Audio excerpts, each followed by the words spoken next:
आज हम एक ऐसे राजनीतिक सफर का विश्लेषण करने वाले हैं जिसने हाल के सालों में सबका ध्यान खींचा है। हम भारत के सबसे प्रमुख राजनीतिक चेहरों में से एक राहुल गांधी के क्रमिक विकास और उनके पूरे ट्रांसफॉर्मेशन को बिल्कुल निष्पक्ष तरीके से समझने की कोशिश करेंगे। अब जरा सोचिए, लंदन में काम करने वाला एक मैनेजमेंट कंसल्टेंट, मार्शल आर्ट्स यानी एकीडो में एक ब्लैक बेल्ट और 6700 किलोमीटर पैदल चलने वाला एक राजनेता। आप सोच रहे होंगे कि इन तीनों में क्या समानता है। दिलचस्प बात यह है कि ये तीनों भूमिकाएं एक ही व्यक्ति की हैं। ये कॉम्बिनेशन वाकई हमें ये सोचने पर मजबूर करता है कि कैसे कोई अपने जीवन के इतने अलग-अलग और विपरीत पड़ावों से गुजरता है। तो चलिए इस सफर के पहले हिस्से से शुरुआत करते हैं, एक कंसल्टेंट की राजनीति में एंट्री। राजनीतिक सुर्खियों में आने से बहुत पहले की बात करें तो इस कहानी की शुरुआत होती है अकादमिक और कॉर्पोरेट दुनिया से। 1994 में रॉलिंस कॉलेज से बीए और फिर 1995 में कैम्ब्रिज के ट्रिनिटी कॉलेज से एमफिल। लेकिन जो बात सबसे ज्यादा हैरान करती है वो ये कि 2004 में राजनीति में आने से पहले उन्होंने लंदन के मॉनिटर ग्रुप में राहुल विंची के छद्म नाम से एक मैनेजमेंट कंसल्टेंट के तौर पर भी काम किया था। और यहीं से हमें एक बहुत बड़ा रणनीतिक बदलाव देखने को मिलता है। एक तरफ वो कंसल्टेंट थे जो यूथ कांग्रेस के लिए डेटा और कंप्यूटरीकृत फोटो आईडी सिस्टम ला रहे थे, यानी पूरी तरह से पर्दे के पीछे का काम। और दूसरी तरफ आज के वो राजनेता हैं जिनका पूरा फोकस सड़कों पर उतरकर जमीनी स्तर पर जनता से सीधा संपर्क बनाने पर है। ये बदलाव वाकई काफी दिलचस्प है।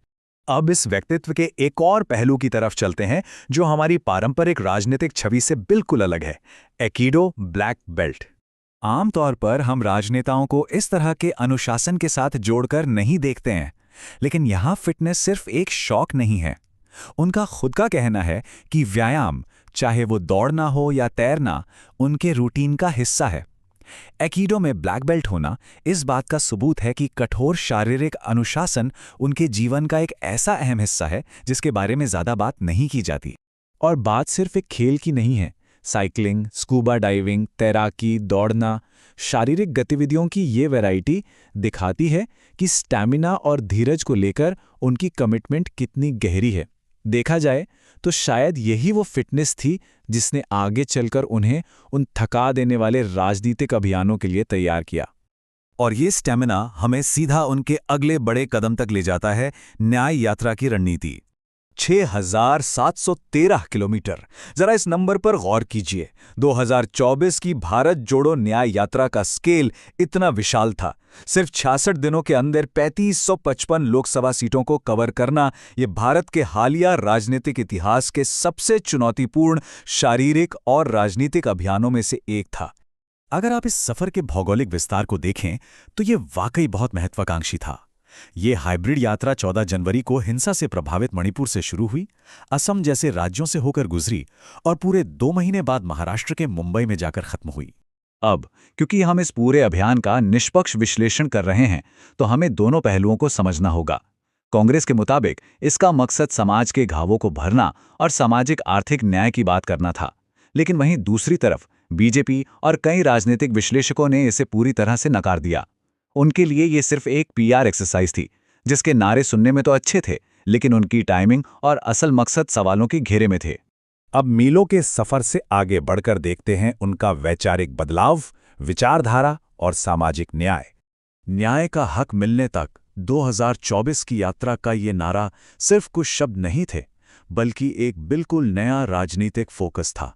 अब पूरी बातचीत बेरोजगारी, महंगाई और देशव्यापी जाति जनगणना जैसी मांगों पर केंद्रित हो गई है। ये एक बहुत ही स्पष्ट वैचारिक शिफ्ट है। और इसी दौरान एक और दिलचस्प बात सामने आती है, उनका ये बयान कि वो सच्चाई से पीछे नहीं हटेंगे, चाहे इसकी जो भी राजनीतिक कीमत चुकानी पड़े। कई एनालिस्ट्स मानते हैं कि ये नज़रिया राजनीति को सिर्फ चुनाव जीतने की कला नहीं, बल्कि सच्चाई की खोज के तौर पर पेश करने की कोशिश है। अब इसे लेकर भी लोगों की अलग अलग राय है। कुछ लोगों को आदर्शवाद और इन सिद्धांतों पर अड़े रहना एक तरह का वैचारिक समर्पण लगता है, जबकि कुछ विश्लेषक इसे एक ऐसी जिद मानते हैं जो भारत की जमीनी चुनावी सच्चाई और रोजमर्रा की व्यवहारिक राजनीति से पूरी तरह कटी हुई है। लेकिन अंत में हर विचारधारा और हर राजनीतिक यात्रा का असली इम्तिहान तो बैलेट बॉक्स पर ही होता है। तो चलिए देखते हैं उनका चुनावी स्कोर कार्ड।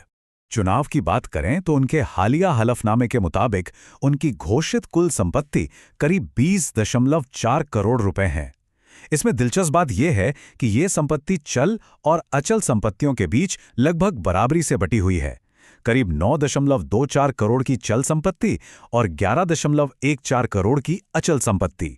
और अगर हम उनके चुनावी इतिहास पर नजर डालें तो ये किसी रोलर कोस्टर राइड से कम नहीं रहा है। 2004 से 2014 तक अमेठी में एक तरफा जीत, फिर 2019 में अमेठी में हार का बड़ा झटका और वायनाड से जीत, उसके बाद 2023 में संसद से अयोग्य घोषित होना और फिर वापस आना, और अंत में 2024 में रायबरेली और वायनाड दोनों जगहों से जीत दर्ज करना। आंकड़े साफ बताते हैं कि सालों के उस जमीनी प्रचार और पार्टी के अंदर किए गए बदलावों ने 2024 के चुनावों में अपना असर दिखाया। इन दो बड़ी जीतों ने निश्चित रूप से विपक्ष के भीतर उनकी स्थिति को फिर से बेहद मजबूत कर दिया है। तो इस विश्लेषण के आखिर में हमारे सामने एक बहुत बड़ा सवाल खड़ा होता है। क्या ये वैचारिक और व्यक्तिगत बदलाव सच में भारतीय राजनीति और विपक्ष को एक नया आकार देगा, या फिर ये सिर्फ इतिहास के पन्नों में एक और प्रतीकात्मक प्रयोग बनकर रह जाएगा? आप इस बारे में क्या सोचते हैं? खैर, इसका असली जवाब तो आने वाला वक्त ही दे।